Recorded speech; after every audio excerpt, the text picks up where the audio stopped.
Hello बच्चों, let's read the question.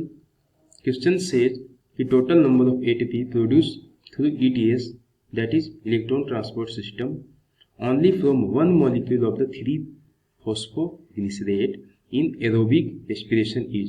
The options are 14, 12, 15 and 16. Okay, so आइए देखते हैं the basic key concept.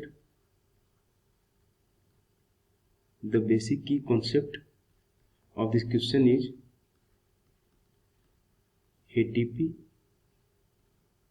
ATP formation through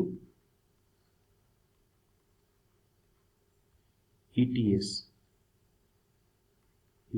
That means electron transport system.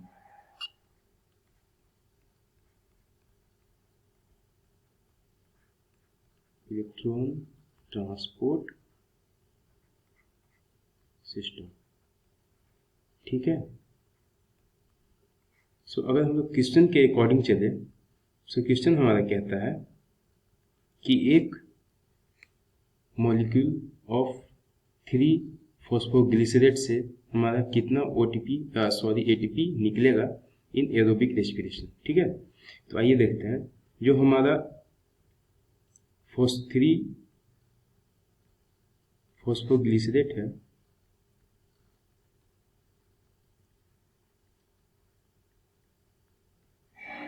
Phosphoglycerate, ये further glycolysis process के through pyruvate में change होता है. क्या में चेंज होता है? पाइरुवेट में चेंज होता है. और यहाँ चेंज होने के दौरान ये एक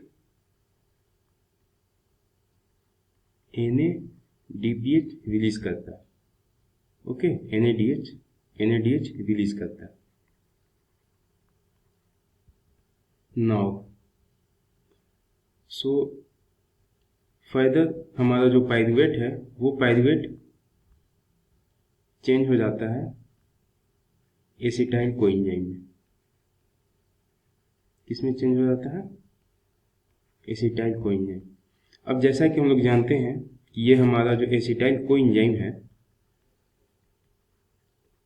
एसिटाइल कोएंजाइम, ये हमारा क्रेब्स साइकिल में इंटर करता है. किसमें इंटर करता है? क्रेब्स साइकिल में इंटर करता है. ठीक है, सो यहाँ पे हम लिख देते हैं it इंटर्स the Krebs cycle. Krebs cycle में इंटर करने के बाद ये रिलीज करता है 3 NADH और एक FADH2. रिलीज करता है. अब हमारा जो 3 NADH है और एक FADH2 है, ये फर्दर ETS में पार्ट लेते हैं.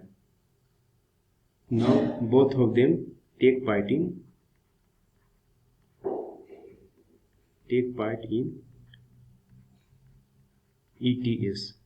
ETS हम लोग जानते हैं. सो यहाँ पे ETS में पार्टिसिपेट करने के बाद, जैसा कि हम लोग जानते हैं, ETS में पार्टिसिपेट करने के बाद ये एनर्जी बनाता है. दैट मीन्स कि टोटल अब हमारे पास NADH कितना है? 3 NADH यहाँ पे और एक NADH जो कि हमारा रिलीज हुआ था फॉस्फोग्लिसरेट से पाइरुवेट बनने के दौरान. सो टोटल NADH हमारे पास 4 हो जाएंगे, 4 NADH. उसके बाद एक FADH2 है यहाँ पे. ठीक है, सो यहाँ पे 1 FADH2.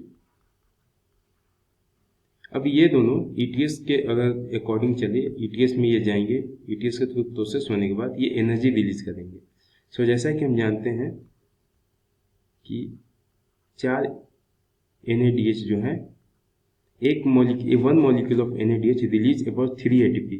सो जो हमारा 4 NADH है वो 4 × 3, दैट मीन्स कि 12 ATP रिलीज करेगा. ठीक है, और FADH2 के केस में एक FADH2 जो है वो हमारा 2 ATP रिलीज करता है. दैट मीन्स 1 × 2, मतलब कि 2 ATP रिलीज करेगा. So total number of ATP कितना रिलीज होगा प्रोसेस के दौरान? Total ATP 14. सो 14 ATP हमारा यहाँ पे बनेगा. सो जो हमारा आंसर है वो हमारा ऑप्शन नंबर 1 हो जाएगा. ठीक है बच्चों. So the correct answer is option number 1. That means 14 ATP total release होंगे if 1 molecule of 3-phosphoglycerate is processed through ETS. Okay. So all the best and thank you. I hope you will understand it. So thank you. All the best.